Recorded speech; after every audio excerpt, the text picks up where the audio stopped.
আজকে আপনাদের সাথে আম সত্যের রেসিপি শেয়ার করব। এই জন্য আমি এখানে আম ধুয়ে নিয়েছি। আমগুলো দেখা যাচ্ছে উপরে সবুজ কিন্তু ভিতরে পেকে গিয়েছিল। সেই পাকা আম আমি খোসা ছাড়িয়ে ছোটো ছোটো টুকরা করে কেটে নিয়েছি। এরপর অল্প পরিমাণ পানি দিয়েছিলাম। আম ভালো মতো সিদ্ধ করে নিয়ে ঘুটনি দিয়ে ঘুটে নিচ্ছি। পরিমাণ মতো দিয়ে দিচ্ছি চিনি, আর দিব অল্প করে লবণ, আর দিয়ে দিচ্ছি এর মধ্যে মরিচ গুঁড়া।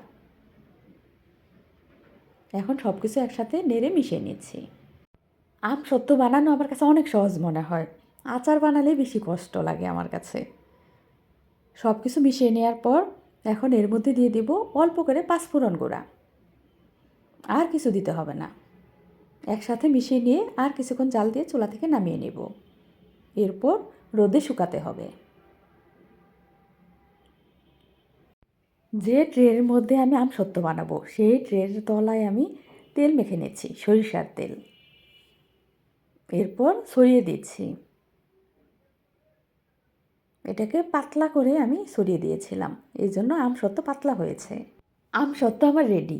আজকে এই পর্যন্তই। আমি শাহনাজ বিদায় নিচ্ছি। আল্লাহ হাফেজ।